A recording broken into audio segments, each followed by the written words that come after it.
Republic Bharat देखने के लिए आपका बहुत बहुत शुक्रिया। मैं हूं अलीशा नायर। खासतौर पर इंडियन एम्बेसी की बात करें, जिन्होंने इवैक्यूएशन इंडियन स्टूडेंट को यूक्रेन से इवैक्यूएशन करने का सबसे एक लीडिंग रोल उस समय उनका रहा है, और इसी को देखते हुए आज जहां तक बात करें, जो कि इंडियन एम्बेसी यूक्रेन में जो पिछले 2 महीनों से वॉर्सो पर थी, वो टेम्पररी शिफ्ट की गई थी, वहीं से कामकाज वहां पे शुरू थे, लेकिन अब फिर से यहां पर कीव में, जो कि यूक्रेन का कैपिटल है, वहां पे रिज्यूम कर रही है। इसी पर हमारे साथ newly appointed ambassador of India to Ukraine mister Harsh Kumar Jain है। सर, हमसे बात करने के लिए बहुत बहुत शुक्रिया। सर, सबसे पहला तो सवाल यही रहेगा, क्योंकि एक तरफ हम देख रहे थे कि जो एम्बेसी काफी सालों से यहाँ पर काम कर रही थी, कीव में काम कर रही थी, सिचुएशन की वजह से वॉर्सो में जाकर वहां पर शिफ्ट हो गई थी, लेकिन आज फिर से एक रिज्यूम कर चुके। क्या आपको कहना है इसके ऊपर, आप कैसा फील कर रहे हैं? वापस यहाँ पर रिज्यूम करके ऑपरेशन हम सब काफी खुश हैं, क्योंकि पिछले 2 महीने से कुछ समय लिविव में और उसके बाद वारसा से हमारा ऑपरेशन चल रहा था, लेकिन दोनों जगह से हमारा ऑपरेशन बहुत लिमिटेड था। हम जो सारी एम्बेसी की जो एक्टिविटीज थी उनको फुलफिल नहीं कर पा रहे थे।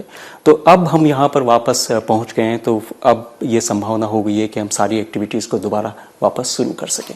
सर, आपकी एक न्यूली अपॉइंटेड क्यों गई, क्योंकि जैसे ही ये शिफ्ट किया गया था उसके बाद आपको अपॉइंट किया गया था, अब वापस से इसी कीव में आने के बाद आपकी इमीडिएट प्रायोरिटीज क्या रहेगी? हमारी इमीडिएट प्रायोरिटी इस समय यही है कि जो एम्बेसी का फुल फ्लेज्ड ऑपरेशन वापस शुरू किया जाए, इंक्लूडिंग कॉन्सुलर और वीजा सर्विसेज जो अभी तक बंद थी। ये सर्विसेज हम लिविव से या फिर वारसा से नहीं प्रोवाइड कर पा रहे थे।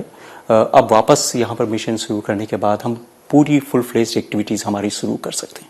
सर, इम्पोर्टेंटली बात करें किस तरीके से ह्यूमैनिटेरियन जो असिस्टेंट इंडिया की ओर से दी गई थी, अगर इसके ऊपर अगर आप डिटेल जानकारी दे पाए, क्योंकि जब जब यूक्रेन ने इंडिया से मदद मांगी है ह्यूमैनिटेरियन असिस्टेंट को लेकर, आप खुद मौजूद थे। एक अगर पिछले वाले ही असिस्टेंट की बात करें, 7.725 kg के ह्यूमैनिटेरियन असिस्टेंट आपने खुद हेल्प की है, तो अगर इसके ऊपर अगर आप डिटेल में बता पाए कि अब तक क्या क्या हेल्प यूक्रेन को दी गई है।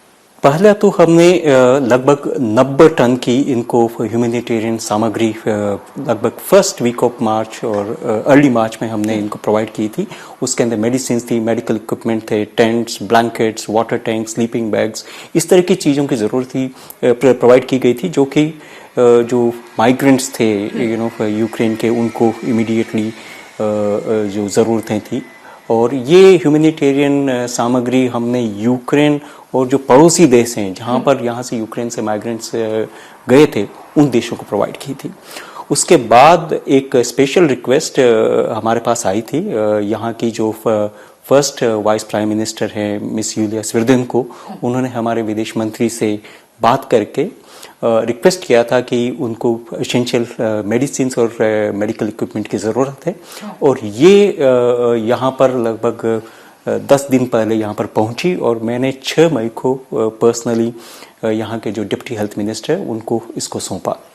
सर, इम्पोर्टेंटली आज जो हमने विटनेस किया, क्योंकि एक तरफ जो एम्बेसी काफी सालों तक थी, और जैसे ही आप यहाँ पर पहुंचे थे, आपके डिप्लोमेटिक टीम यहाँ पर काफी खुश नजर आ रही थी, उनके चेहरे पे एक स्माइल दिखाई दे रही थी, तो क्या ये एक नई शुरुआत कह सकते हैं? क्योंकि कहीं ना कहीं एक फेज जिसके साथ इंडिया ने अपनी स्टैंड रखी, क्या एक नई फेज के साथ, एक नए जज्बे के साथ अब इंडियन एम्बेसी काम करेगी?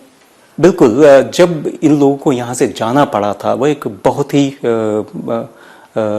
कठिन समय था, और सब लोगों को अपने घर से निकल करके, पहले तो ये लोग एम्बेसी में इकट्ठा होकर के रह रहे थे, लेकिन जैसे सिचुएशन और ख़राब हुई तो फिर यहाँ से शिफ्ट होकर के लिविव गए, फिर वारसा गए।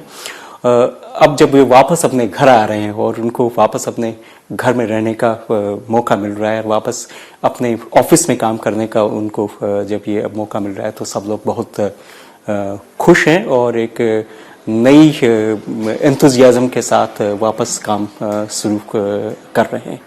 बहुत बहुत शुक्रिया हमसे बात करने के लिए। वीडियो जर्नलिस्ट सुरेंद्र शाह के साथ अलीशा नायर, रिपब्लिक भारत।